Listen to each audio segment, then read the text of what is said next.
Assalamualaikum warahmatullahi wabarakatuh. Perkenalkan, nama saya Adinda Maulida Sauki dengan NIM 12370400006. Pada kesempatan kali ini, saya akan mempresentasikan poster ilmiah yang berjudul Kajian Risiko Kesehatan Akibat Paparan Mikroplastik Melalui Konsumsi Air Minum di Kota Bandung.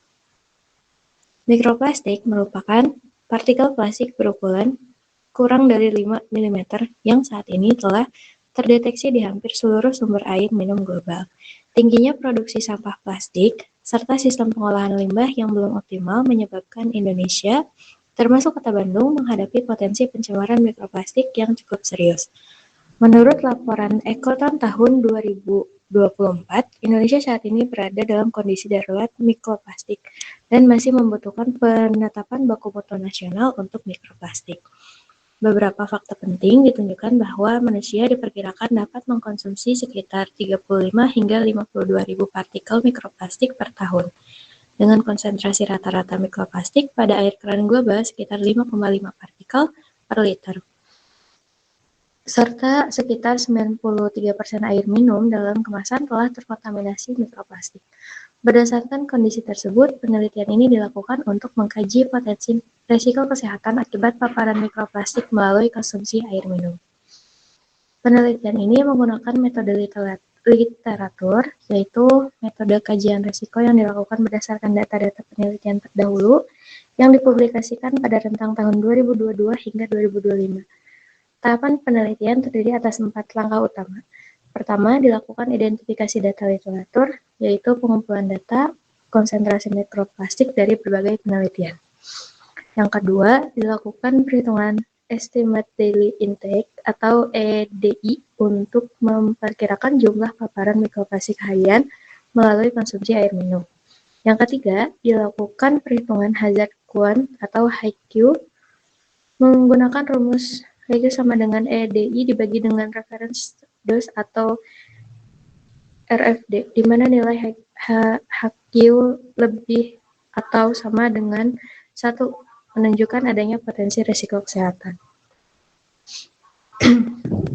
Tahapan terakhir adalah karakterisasi risiko, yaitu interpretasi hasil perhitungan dan penyusunan rekomendasi mitigasi.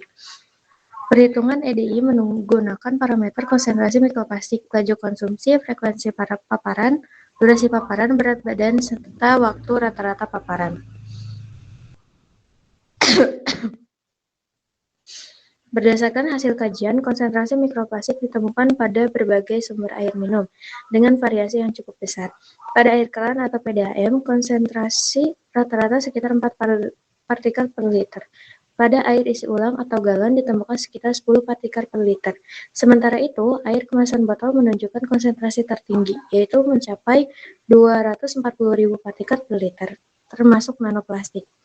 Selanjutnya dilakukan estimasi paparan harian atau estimate daily intake pada 3 kelompok populasi, yaitu dewasa, anak-anak, dan juga lansia.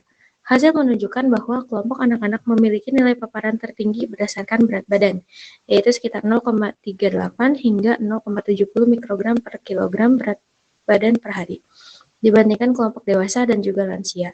Kemudian berdasarkan hasil perhitungan hazard quotient diperoleh pada kelompok dewasa sebesar 0,10 hingga 0,20, pada anak-anak sekitar 0,25 hingga 0,47, dan pada lansia sebesar 0,12 hingga 0,22.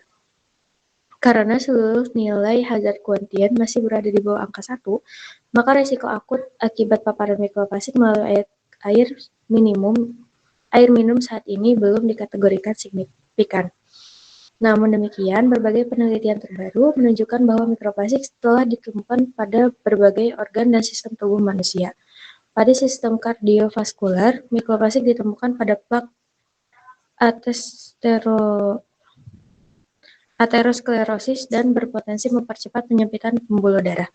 Pada sistem endokrin dan reproduksi, mikroplastik diketahui dapat mengganggu hormon serta menurunkan kualitas reproduksi.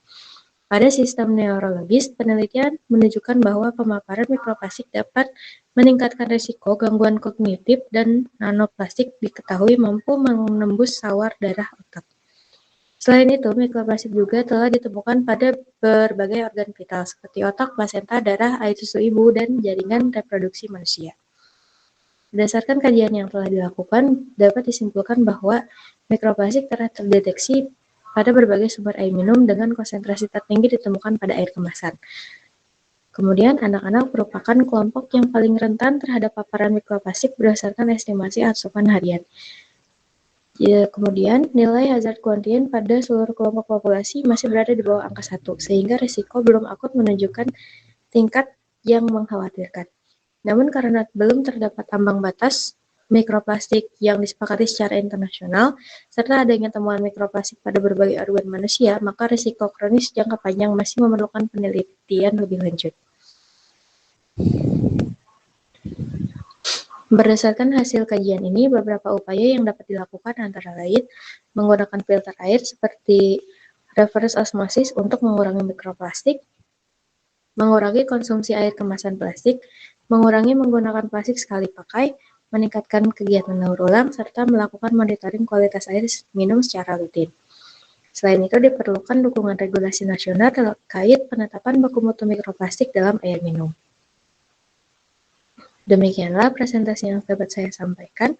Terima kasih atas perhatiannya. Assalamualaikum warahmatullahi wabarakatuh.